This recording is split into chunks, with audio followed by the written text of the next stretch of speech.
कहाँ से चुनाव जीते, कहाँ धरना दिया, कहाँ प्रदर्शन किया। जैसे उनकी एक शैली है जिसमें वो बात किया करते हैं, कहते पार्टी बदलते रहते थे, इनके दादाजी ने पार्टी बदली, ये पार्टी बदलते रहे। मैं आज इस मंच के माध्यम से उन्हें याद दिलाना चाहती हूँ कि मैंने वापस रिकॉर्ड चेक करवाया कि उनके पिताजी स्वर्गीय रामदेव जी कितनी बार चुनाव लड़े और कौन सी पार्टियों से लड़े। बड़े रोचक तथ्य सामने आए। जब 77 में चुनाव लड़ा तो कांग्रेस आई से लड़ा और चुनाव जीते। 77 के बाद में उन्होंने 80 में चुनाव लड़ा तो कांग्रेस उर्स से लड़ा और चुनाव हारे। उसके बाद चुनाव लड़ा तो लोकदल से लड़ा, उसका अगला चुनाव लड़ा तो जनता दल से लड़ा, और उसके बाद आखिरी चुनाव जब वो लड़ रहे थे तो बीजेपी के टिकट पे लड़ रहे थे। जब उनका देहांत हो गया तो चुनाव कैंसिल हो गया। माननीय सांसद महोदय की बात करें तो माननीय सांसद महोदय ने अपना जब पहला चुनाव लड़ा तो इनलो पे लड़ा, दूसरा चुनाव लड़ा भारतीय जनता पार्टी के नाम पे लड़ा, तीसरा लड़े निर्दलीय लड़े।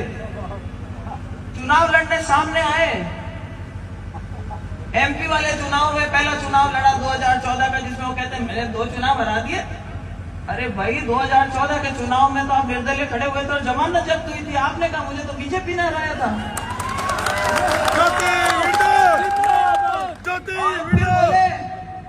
दूसरा चुनाव एक और हराया।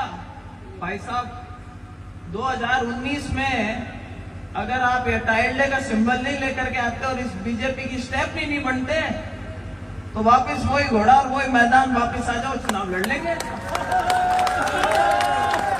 तो अनर्गल ऐसी हल्की बात करना शोभा नहीं देता। नागौर का मान सम्मान, चाहे यहां से जो भी सांसद गए, जिस भी पार्टी के सांसद गए, उन्होंने लोकसभा में एक अपनी पहचान चुनी। हम जब पूछते हैं क्या काम करवाया, कोई नहीं गिना सकता। आज मैं कांग्रेस छोड़ के आप लोगों के बीच में बीजेपी से आई हूं, तब भी आप मुझे इतने प्रेम के साथ में इतना मुझे यहाँ पर मान सम्मान देते हैं। क्यों देते हैं? क्योंकि जब मैं सांसद रही थी तो मैंने मेरे क्षेत्र के लिए बहुत काम कराने का प्रयास किया था।